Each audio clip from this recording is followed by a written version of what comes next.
कल की कथा में आपने श्रवण किया, ध्रुव जी महाराज तपस्या कर रहे हैं मधुवन में, और मेरे नारायण प्रभु ध्रुव जी महाराज को आज दर्शन देने नहीं आए, अपितु ध्रुव जी का दर्शन करने के लिए आए। और जिस पर भगवान की कृपा हो जाती है, जा पर कृपा राम की होई, और ता पर कृपा करे सब कोई। विमाता भी आरती का थाल लेकर के खड़ी हो गई, और ध्रुव जी महाराज ने सर्वप्रथम अपनी मैया को प्रणाम किया, जिन्होंने गालियां दे करके भगाया था।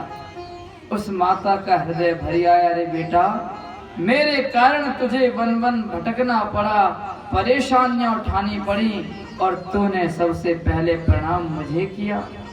ध्रुव जी ने कहा, मैया, ये आपके शब्दों का ही प्रभाव है कि मैंने भगवान का दर्शन किया। अगर आप मुझे गालियां ना देती तो मैं कभी परमात्मा का दर्शन नहीं कर पाता। और ध्रुव जी महाराज ने 36,000 वर्षों तक राज्य किया। 36,000 वर्षों तक राज्य करने के बाद मेरे गोविंद के दूत आए, प्रभु के पार्षद आए, और ध्रुव जी महाराज से कहा, बोले भैया ध्रुव, तुमको प्रभु ने याद किया है। ध्रुव जी महाराज उस विमान में बैठने लगे, उसी समय मृत्यु के देवता आ गए। बोले, भाई बेटा ध्रुव, मुझे स्वीकार किए बिना कहाँ जा रहे हो? ये मृत्यु लोक है, पहले मुझे स्वीकार करो, उसके बाद अपने धाम को जाना। ध्रुव जी बोले, भैया मरने के लिए बोलती हैं? प्रभु के पार्षदों ने कहा, इनसे बोलो जरा झुक जाएं। और जैसे मृत्यु देवता झुके हैं, और मृत्यु और मूर्धनि परम दत्वा आर रोहात भूतम ग्रहम, और मृत्यु के सर पर पैर रख करके ध्रुव जी महाराज सीधे विमान में बैठ गए। लेकिन ध्रुव जी का चेहरा बड़ा उदास है, चेहरे पर बड़ी टेंशन है। पार्षदों ने पूछा, बोले भैया ध्रुव, तुम तो प्रभु के धाम को जा रहे हो, ये तुम्हारे चेहरे पर इतनी टेंशन, ये क्या कारण है? बोले भैया, टेंशन इस बात की है, जिस मैया ने मुझे जन्म दिया है उसको तो हम नीचे ही छोड़ी आए। पार्षद बोले, भैया ध्रुव, तेरे जैसे भक्त को जन्म देने वाली जननी पीछे कैसे रह सकती? देखो, पुरो याने न गच्छति, ये आगे आगे कौन जा रहा है? एक विमान माता सुनीति को लेकर के जा रहा था। जिस घर में एक भी भगवान का भक्त पैदा हो जाता है, उस घर की 7 पीढ़ियां तर जाती हैं। बोलो जय श्री कृष्ण। और इन्हीं के वंश में महाराज वैन हुए हैं। वैन बड़ा ही नास्तिक, अब तो क्या था, उसने घोषणा कर दी, बोले आज के बाद कोई भी यज्ञ अनुष्ठान पूजा पाठ कोई कुछ नहीं करेगा। संतों ने समझाने का प्रयास किया, बोले राजन, तुम्हें पूजा पाठ नहीं करना तुम ना करो, तुम्हें प्रभु की भक्ति नहीं करनी तो ना करो, लेकिन हमें तो करने दो, हमको क्यों रोकते हो? अब तो वैन जोग संतों पर क्रोधित हो गया।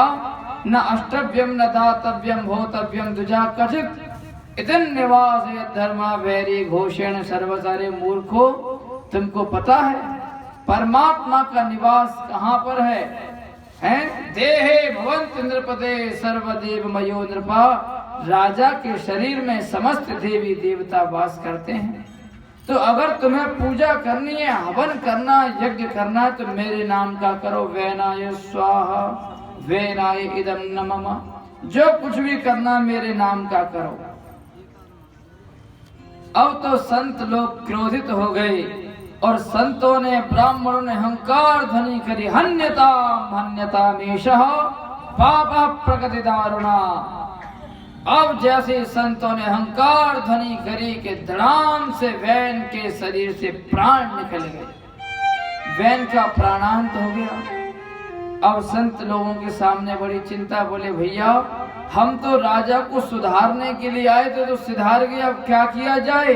संतों ने राजा वैन के शरीर का मंथन किया, तो एक काला कलूटा पुरुष निकला, बोले किम करम, बोले निषीद, बैठ जाओ। वहीं से निषाद जाति की उत्पत्ति हो गई।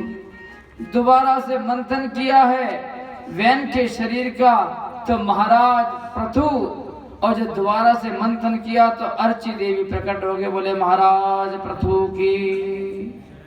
इस प्रकार से पृथु महाराज का जन्म हुआ।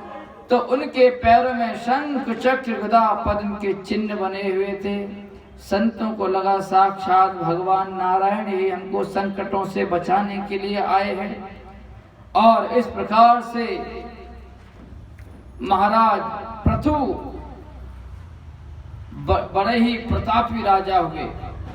अब लेकिन जब देखा प्रजा रोती हुई आई, प्रजा ने कहा सरकार खाने के लिए अन्न नहीं है, हम कुछ भी बोते हैं हमें अन्न की प्राप्ति नहीं होती है, कुछ भी पृथ्वी से उगता नहीं है। उसी समय वैन महाराज पृथु ने भूदेवी को बुलाए, भूदेवी ये हमारी प्रजा भूख से संतृप्त हो रही है, तुम इनको अन्न क्यों नहीं देती हो। लेकिन जब भूदेवी ने कोई उत्तर नहीं दिया, महाराज पृथु क्रोधित हो गए। भूदेवी महाराज पृथु की शरण में आगे, बोले महाराज मुझे क्षमा करें, आपके पिता वैन ने बड़ा भारी अत्याचार किया था, तो मैंने सारे के सारे रत्न अपने उदर में छुपा लिए थे। अब आप धर्म का वीणा उठाते हो तो मैं सारे रत्न देने के लिए तैयार हूँ, मेरा दोहन कर लीजिएगा। उसी समय माता पृथ्वी का दोहन किया और माता पृथ्वी ने तमाम प्रकार के जो भी रत्न थे सब के सब पृथु महाराज को प्रदान कर दिए। अब तो महाराज हरियाली भी होनी शुरू हो गई, जो भी बीज डालता है उसमें से अनाज भी उत्पन्न होने लगा। इस प्रकार से प्रजा बहुत खुश रहने लगी।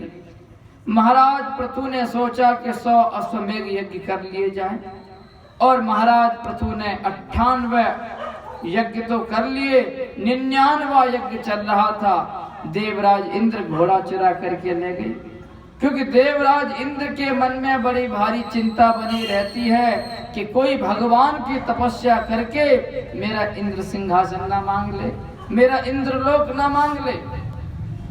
अब इंद्र वही बनता जो 100 अश्वमेध यज्ञ कर लेता है। अब जब घोड़ा चुरा करके भाग गए तो इनके पुत्र ने आवाज लगाई, विजिताश्व नाम था, और बोले देवराज इंद्र इस घोड़े को यहीं छोड़ दो, अगर मेरा धनुष उठ गया तो जीवित नहीं बचोगे। देवराज इंद्र घोड़ा छोड़ के चले गए। उसके बाद में दूसरी बार फिर यज्ञ किया, 100वां यज्ञ, फिर देवराज इंद्र घोड़ा चुरा करके भाग गए। इस प्रकार से इन्होंने कहा, ब्राह्मणों ने कहा, बोले महाराज आप क्रोधित ना हो, एक काम करते हम देवराज इंद्र को यहीं बुला लेते हैं, और मंत्राधीना देवता ते मंत्रा ब्राह्मणाधीना तस्मात् ब्राह्मण देवता। मंत्र ब्राह्मणों के अधीन होते हैं, मंत्रों के अधीन देवता होते हैं। अब ब्राह्मणों ने जैसे मंत्र का पाठ किया कि देवराज इंद्र सिंहासन के सहित खिंच के चले आने लगे। स्वाहा ही करने वाले थे हवन कुंड में कि ब्रह्मा जी ने हाथ पकड़ लिया, बोले राजन ये क्या कर रहे हो, हैं देवराज इंद्र को ही स्वाहा कर रहे हो, चलो छोड़ दो, इसको माफ कर दो। पृथु महाराज ने देवराज इंद्र को माफ कर दिया, हृदय से लगा लिया। इस सहनशीलता को देख करके लक्ष्मी नारायण प्रकट हो गए, बोले लक्ष्मी नारायण भगवान की जय हो। और लक्ष्मी नारायण जब भगवान प्रकट हो गए, भगवान लक्ष्मी नारायण ने कहा मांगो पृथु क्या चाहते हो। महाराज पृथु कहते विधस्व करणायुतमेशमेव रहा, हे प्रभु मुझे तो 10,000 कान दे दीजिए। भगवान बोले भैया 10,000 कानों का क्या करोगे। बोले प्रभु 2 कानों से आपकी कथा सुन नहीं पाता हूँ, 10,000 कानों से कहीं पर भी आपके नाम की चर्चा होगी, कथा होगी, सुन लिया करूंगा। और हम संसार के लोग 10,000 कान क्यों मांगते हैं। अगर किसी की निंदा हो रही हो, बुराई हो रही हो, तो ताकि उस निंदा को बुराई को सुन सकें। और महाराज पृथु शक्ति मांगते हैं कि भगवान की कथा कहीं पर भी हो रही हो उस कथा को श्रवण कर सके। बोलो जय श्री कृष्ण। पुनि पृथ्वी कथुराग समाना, पर अग सुनई सहस 10 काना।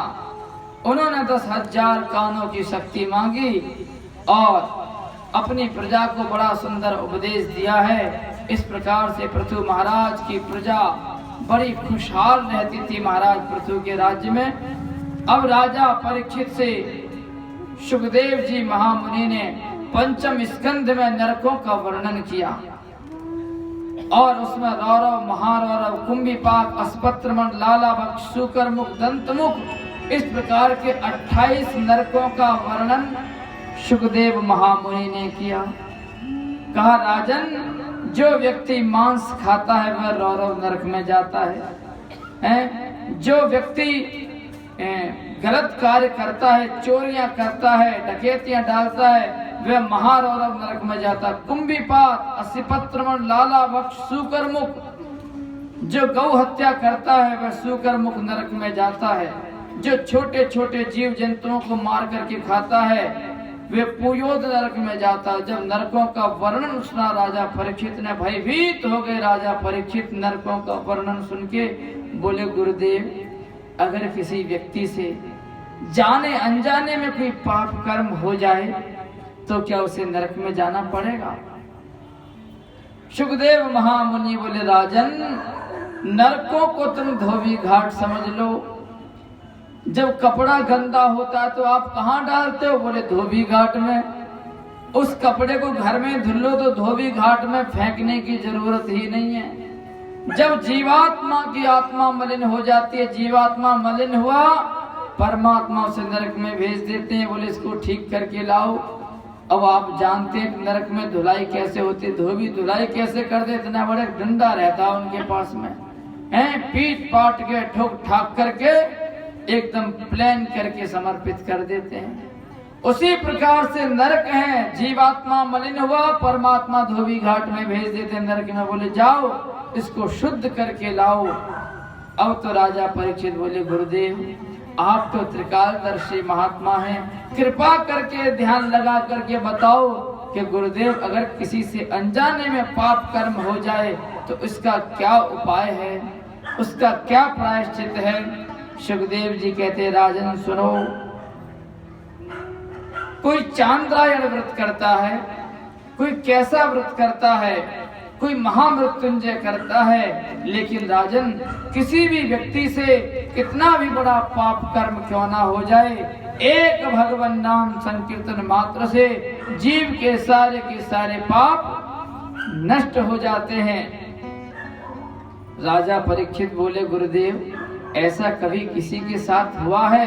बोले हाँ राजन, ऐसा हुआ है। अच्छा महाराज, किसके साथ हुआ है? तब सुखदेव महामुनि ने एक अजामिल नाम के ब्राह्मण का उपदेश सुनाया, व्याख्यान सुनाया है कि कान कुब्जे द्विजः कश्चित दासी पतिरजा मिला, नामना नष्ट सदाचारो दास्या संसर्ग दूषितः। एक कान्यकुब्ज देश में एक ब्राह्मण रहता था, नाम था जिसका अजामिल। अजामिल का मतलब क्या है? अजा माने माया, और माया में जो मिल चुका हो उसका नाम है अजामिल। ब्राह्मणों का परम भक्त, माता पिता का आज्ञाकारी। लेकिन मैं हमेशा कहता हूँ कि दृष्टि और वृष्टि और तुष्टि ये कब फेल हो जाए कुछ भी पता नहीं है। अब तो क्या था, इसकी दृष्टि फेल हो गई। एक किसी गणिका को किसी शूद्र के साथ रत देख लिया, उससे जाकर के बोला देवी हम तुमसे विवाह करना चाहते हैं। उसी सर में गंधर्व विवाह करके ले आया, और गंधर्व विवाह करने के बाद जैसे अपने घर में प्रवेश किया, उसकी पत्नी ने पूछा ये कौन है? बोले ये मेरी बड़ी पत्नी है। बोले ये यहाँ रहेगी तो मैं नहीं रह सकती। अब उसने अपनी धर्म पत्नी, बड़े स्वभाव की अच्छी थी, घर से बाहर निकाल दिया और उस गणिका के साथ रहने लगा। अब तो क्या है, रह रहा था उस गणिका के साथ, 8 संतानें हो गई। संस्कार जीवित थे। माला लेकर के बैठता था, पत्नी बोलती महाराज ये क्या माला लेकर के बैठ जाती, कुछ धन कमा करके लाओ, हैं? धन की परम आवश्यकता है। अब तो क्या था, धन कमाने लगा, अब खर्चे बढ़ते चले गए, चोरियां करने लगा, डांके डालने लगा। अब तो वह अजामिल, डाकू अजामिल के नाम से विख्यात हो गया। अब जब वह डाकू अजामिल के नाम से विख्यात हो गया, उसी समय कुछ संत विद्वान जा रहे थे अयोध्या से वृंदावन की ओर। अब जैसे संतों को लगा भैया सायंकाल का समय हो गया, कहीं पर विश्राम लिया जाए, उसी समय एक गांव कानकुब्ज दिखाई पड़ गया। संतों ने सोचा यहाँ पर विश्राम कर लेंगे। अब संत लोग जैसे ही विश्राम के लिए उद्यत हुए, संतों ने